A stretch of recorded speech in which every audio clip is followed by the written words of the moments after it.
Seja bem-vindo ao Mais Esporte. É sempre um prazer te receber aqui no nosso programa, que, aliás, vai ser especial.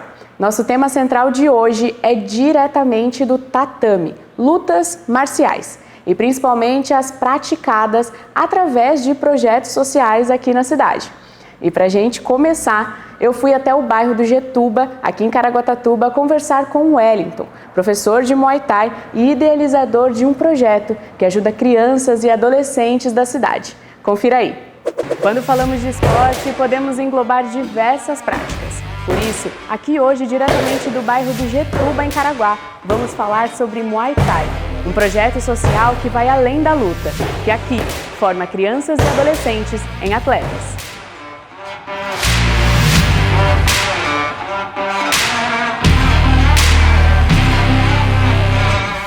Meu nome é Wellington Luiz Pereira Confessor, tenho 39 anos, sou professor de Muay Thai aqui da comunidade do Getuba.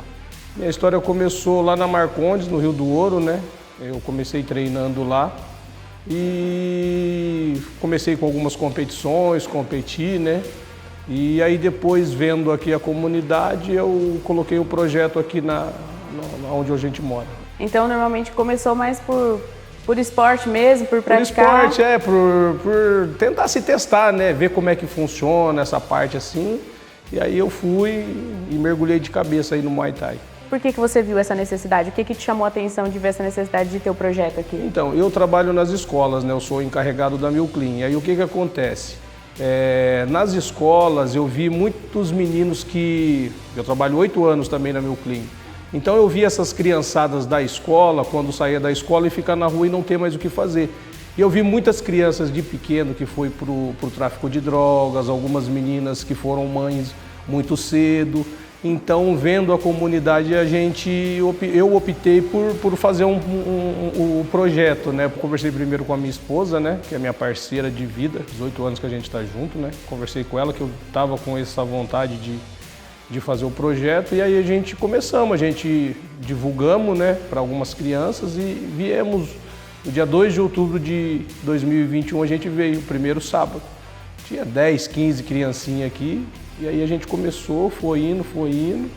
Hoje em dia a gente tem 65 crianças aqui no projeto e 30 adultos, né, temos 12 atletas hoje em dia que estão competindo, 13, né, que o Levi também estreou semana passada e foi campeão, então hoje em dia a gente está começando a colher os frutos do que foi plantado lá há algum tempo atrás. Praticamente hoje em dia a comunidade toda, tem gente que vem do Massaguaçu, do Morro do Chocolate, do Alto do Getuba. Eu tenho um menino hoje em dia que ele vem da Martins de Sá para fazer aula com a gente. E assim, o que você viu de importante para a vida dessas crianças, né? Não somente no esporte, mas socialmente? Socialmente, assim, primeiramente é a mudança de comportamento, né? Nas escolas mesmo, hoje em dia, eu tenho um vínculo com os diretores. Então, todos os alunos aqui do projeto têm um comportamento na escola exemplar, com notas escolares, a parte do comportamento, relatos de mãe, a própria mãe dos alunos, né? A gente tem aluno aqui que foi que tinha ansiedade, que se cortava. Hoje em dia é uma válvula de escape o Muay Thai. Então, a gente está colhendo muitos frutos, muitos frutos. A gente tem criança autista, hoje em dia que treina com a gente, que a mãe já relatou, falou, nossa, isso aqui para ela é maravilhoso. E hoje em dia é muito além disso. Cada ano que passa, o projeto vai tomando, por mais da dificuldade que a gente tenha, vai tomando uma proporção que a gente não imaginava, né? Então, quando a gente vai para um campeonato, quando a gente escuta a história dos alunos, relatos da mãe. Eu tenho um aluno que está com a gente agora há 2 meses, ele contou a história dele para mim. Eu falei, cara, eu nem sabia que o Muay Thai estava fazendo isso para você, entendeu? Então, está mudando a vida de muita gente, assim como mudou a minha vida, né? Então, hoje em dia eu fico muito feliz de ver a proporção que vem tomando. O projeto ele tem várias histórias, né? Várias histórias. Primeiramente a da minha esposa, da Cida, né? É uma história maravilhosa. Meu nome é Aparecida Maia, confessor, sou atleta. Tenho há 4 anos que eu faço Muay Thai, mas competindo mesmo eu tenho 1 ano e meio. Não gostava, não apoiava meu esposo nas competições que ele ia. Para mim era uma violência aquilo, né? Até que um dia eu comecei a fazer por saúde, que eu tinha ansiedade, né, fortíssima. E aí eu tomei gosto. Ele me falou que o Copa Montanha estava precisando de uma menina, né, para lutar. Eu fui na brincadeira, achando que ele não ia marcar luta, porque eu falei com ele que eu nunca ia lutar. Aí eu pesava 66 quilos na época e a menina lutava nos 57. Aí eu falei pra ele, ó, se a menina chegar nos 60, eu vou. Aí, né, mandei a mensagem pra ele e continuei trabalhando. Depois ele mandou a mensagem pra mim, falando que eles tinham aceitado a luta. Aí eu não ia correr, né? Aí eu aceitei a luta e fui e consegui a minha primeira vitória. Aí eu falei pra ele que eu só ia fazer aquela luta, não ia fazer mais. Só que eu gostei da luta e marquei outra. Aí foi onde eu fiz a minha segunda luta. Aí também saí com a vitória, né? Graças a Deus. E depois teve a terceira, que a menina não chegou na última, nos 3 dias, ela desistiu. Aí ganhei por WO. E fiz a minha terceira, que era para ser a quarta, foi a terceira no montanha também. Consegui também a vitória. E por fim, a minha disputa do cinturão, que é uma que eu tava querendo muito, sabe? Era o meu sonho e graças a Deus eu consegui também. Hoje em dia eu vejo que é um esporte onde te dá disciplina, respeito, hierarquia. Então é uma coisa que mudou muito o meu pensar, né? Primeiramente, o Muay Thai é a arte marcial, né? Respeito e disciplina. Essa é a primeira base, né? Mas o Muay Thai, são 3 pilares, né? Nunca demonstrar dor, nunca demonstrar cansaço e nunca demonstrar medo. Esses são os 3 pilares do Muay Thai. E é o que eu passo para eles. Isso na luta, e se você leva isso para sua vida? Você nunca ter medo, nunca demonstrar dor, nunca demonstrar cansaço. Então são os pilares do Muay Thai, né? Então assim, a gente vê que a gente vai tendo uns jovens mais fortes, pessoas que não desistem facilmente do que quer, do que almeja, porque o Muay Thai é muito isso, né? É você sobre si mesmo. Então, esse é os fundamentos, né, do Muay Thai. Então, eu vejo que cada um hoje em dia leva isso para a sua vida, né? Pessoas que chegam aqui olhando para baixo, hoje em dia todo olha para cima, olhando sempre no olho, né? Para mim, a importância disso é muito grande.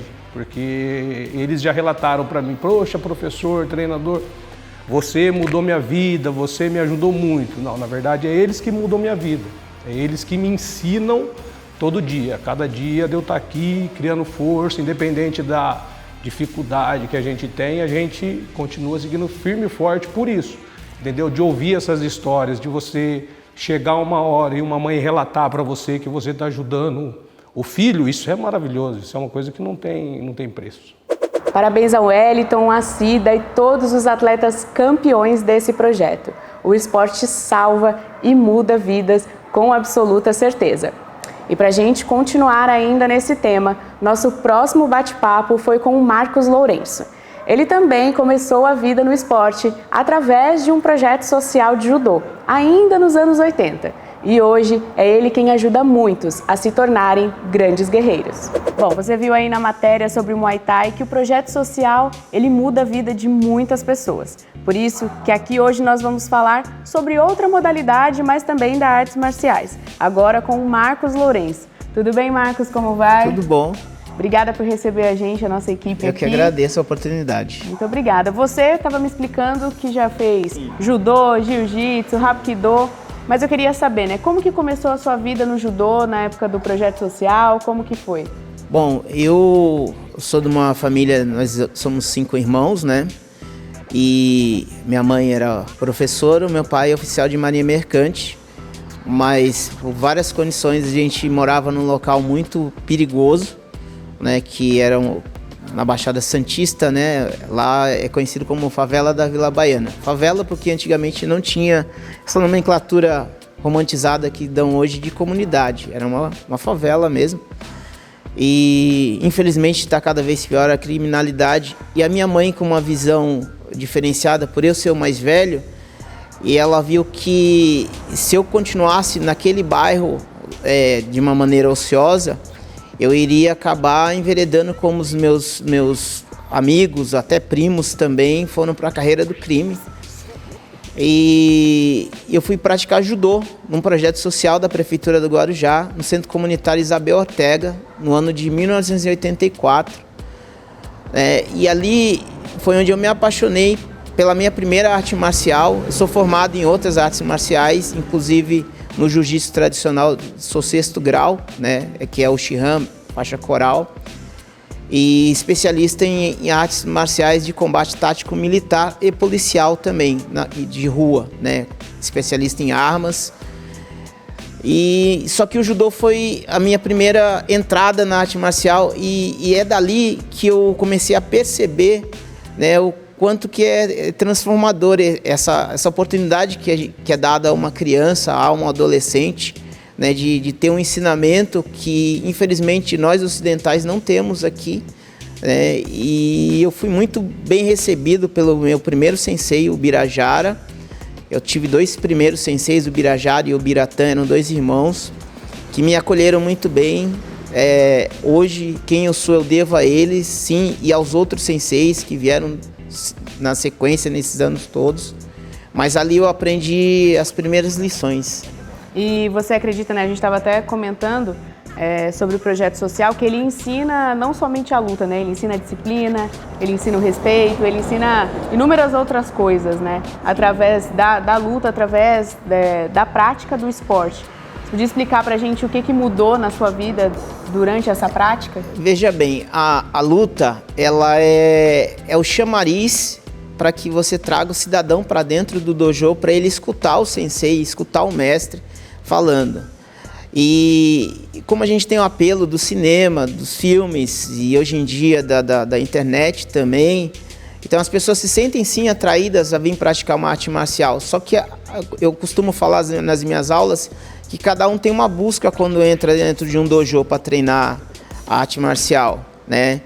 E a luta ela é só o chamariz. No caso do adolescente e da criança, principalmente, eles não têm às vezes noção do que eles estão vindo buscar. Só que nós mestres, nós mostramos para eles que existem outros caminhos na vida, né? Eu já dou aula em projetos sociais aqui na cidade de Caraguá há mais de 20 anos. Né? Fui voluntário durante 10 anos num projeto maravilhoso que era o Bombeiros Mirins da Polícia Militar daqui.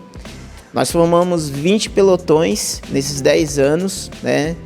Foi um trabalho muito bem feito. Hoje a gente vê vários policiais militares, inclusive oficiais, que são do efetivo da Polícia Militar. Aqui à noite eu tenho um aluno meu que é bombeiro também, que treina comigo, foi meu aluno naquela época. Depois eu dei mais ou menos uns 6 a 8 anos de aula num projeto social no bairro do Jaraguazinho, que fica aqui também no pé da serra, aqui em Caraguá. E dali saíram frutos. Hoje em dia a gente tem crianças que praticaram judô com a gente ali, despontaram no Brasília Jiu-Jitsu. Nós temos uma aluna nossa que está hoje em dia lá na Tailândia, campeã de Muay Thai na Tailândia, na terra do Muay Thai. E assim, começou tudo num projeto social. Então o menino, quando ele tem um projeto social em que tem um professor de futebol, um professor de vôlei, um professor de judô, de karatê, não interessa a modalidade, né? Aqui a gente está falando do judô, mas todas as atividades são importantes, né? E quando há essa carência dessas atividades, o que acontece? As crianças ficam na rua, e na rua elas não vão aprender nada de bom, elas não vão desenvolver, ou elas ficam estáticas, presas a um celular, a uma internet, e sem um direcionamento. E na internet a gente sabe que é um caminho que pode levar uma criança, aliás, por um caminho sem volta, né? A gente tem muita gente de má índole lá, a gente tem pedófilos, tem pessoas mal intencionadas, né? E cabe aos pais, né? E fica aqui o recado também, os pais prestarem mais atenção na educação dos filhos, porque se eu cheguei onde eu cheguei, é porque eu tive um pai e uma mãe, né, que infelizmente hoje já são falecidos, mas que me direcionaram a chegar até aqui através da educação, que é o bem maior que um pai pode dar para um filho. Com certeza. E a gente estava até conversando, você começou em 84, Sim. Né, na arte marcial, e infelizmente você teve uma fatalidade em 98, né, que foi um acidente. Você pode me explicar o que aconteceu, como foi? A gente quando pratica qualquer tipo de esporte, você pode estar jogando futsal numa quadra, cair, bater a cabeça, né? Ou um basquete. No nosso caso do judô, nós temos muitas quedas, muitas torções, e numa dessas, da parte da luta, num torneio importantíssimo até, eu era faixa marrom de judô, eu sofri uma lesão na cervical, na coluna, na vértebra C3 principalmente, foi afetada. Eu perdi o movimento momentâneo do pescoço para baixo, né? Movimento, sentido. Minha recuperação ela foi muito lenta, porque no judô a gente aprende que a gente cai, a gente tem que levantar mais forte, mais sábio. E porque virão outras quedas, e as outras quedas que se seguem, né, elas podem trazer um teste muito maior para você. Então, naquela que você caiu, você já começa a se fortalecer. Eu tive o acompanhamento de bons médicos, eu tive que trabalhar muito minha parte mental, né, porque eu era um atleta de alto rendimento, né, e em 97 eu tinha lutado na Argentina, fui medalha de bronze num campeonato importantíssimo em Buenos Aires. E em 98 acontece isso. Em 98 eu estaria indo nesse campeonato de novo com melhores condições ainda. Bom, e eu tive que colocar isso na cabeça. Eu tenho que voltar, né? Só depende de mim, não depende dos outros. A gente não pode projetar nas outras pessoas o nosso sucesso ou insucesso. E eu fiz a fisioterapia. Em 2000, participei num torneio onde eu fui campeão, um torneio grande na cidade de São Vicente, litoral de São Paulo, na Baixada Santista. Ainda participei de campeonato regional em 2001, e aí eu decidi parar as competições. E foi justamente nessa época em que eu me aprofundei mais em ensinar o judô, né? Então, a minha queda, ou as minhas fraturas, ou os meus machucados, né, eles serviram para me fortalecer e poder estar passando essa experiência para os alunos também, né? Inclusive os meus alunos que têm alguma necessidade física, né? A gente tem alunos de inclusão às vezes. Eu já tive alunos que não tinham os dedos da mão, eu tive que adaptar o judô a eles. Já tive aluno cego, né? Alunos autistas, ainda hoje tem muitos alunos autistas. E eu dou aula em escola particular também, né? Então, na escola particular a gente trabalha com a inclusão, então são salas numerosas e realidades diferentes também, né? Do que o projeto social. Mas todos são crianças. A maneira que eu ensino dentro do dojo, aqui na academia, que é uma área particular, é o mesmo jeito que eu ensino no projeto social, é o mesmo jeito que eu ensino dentro da escola particular. O carinho é o mesmo. Exatamente. E eu gostaria até de saber, assim, né, como é a sua vida hoje com o esporte, né? Com a prática, sendo professor, sendo um mestre ali para essas crianças. Como que você se sente tendo todo esse caminho trilhado aí? Aí eu me sinto realizado todas as vezes que eu entro no dojo para lecionar, ou na sala de aula, na escola particular, para dar aula de judô. Eu me sinto realizado pelo seguinte, porque eu estou dando continuidade ao que me ensinaram lá atrás. É como se você chegasse em uma fonte, né? Eu sempre costumo dar esse exemplo. Você enche o seu pote de água e você deixa a torneira aberta para os próximos que vão vir. Eu não podia fechar essa torneira, eu beber, saciar a minha sede e fechar essa torneira. Jamais poderia ter feito isso, né? Hoje eu tenho alguns títulos também, como eu sou espadachim também, né? Já tenho meu canal também no YouTube, bem reconhecido. Eu tenho alguns títulos a nível internacional que reconhecem o meu estilo de espada hoje, né? Eu tenho o estilo de Batojutsu, que é um estilo de manejo da espada katana do samurai. E tudo veio através do judô. O judô foi o primeiro que abriu esse caminho. E hoje em dia eu me sinto realizado como mestre, como sensei, né? Primeiro vem o sensei, né? Que sou eu no judô, sou faixa preta de judô, sou sensei. Nas outras artes marciais eu tenho uma graduação mais elevada também. E a tudo custa de muito sacrifício, né? Muito empenho.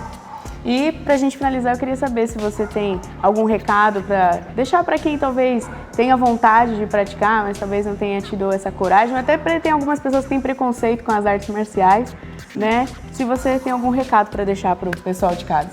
Bom, o recado maior que eu deixo para os mais velhos é que nunca é tarde para começar. Aqui na academia nós temos pais treinando com os filhos.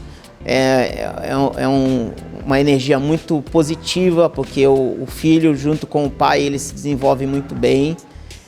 Para as mamães e papais colocarem seus filhos numa arte marcial, não importa a arte marcial, é lógico, conheçam um profissional que está lecionando a arte marcial, conheço a história dele, principalmente como vocês estão conhecendo a minha, para que o filho de vocês se desenvolva da melhor maneira possível. O objetivo da arte marcial é o desenvolvimento global do ser humano, né? Mental, espiritual e físico, né? E a gente não tem como desmembrar isso, senão não seria arte marcial.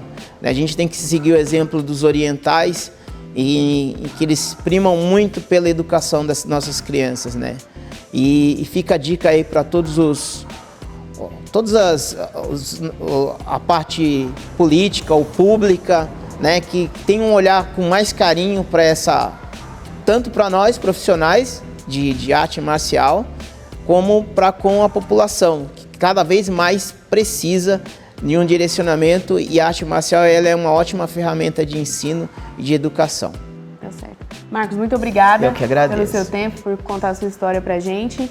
Para você aí de casa, mais um esporte que a gente traz aqui no programa, e é uma coisa que a gente sempre defende, né? Que não importa a idade, não importa o tempo, pratique um esporte. Estamos numa cidade que realmente, aqui o que não falta é opção, tá certo? Muito obrigada.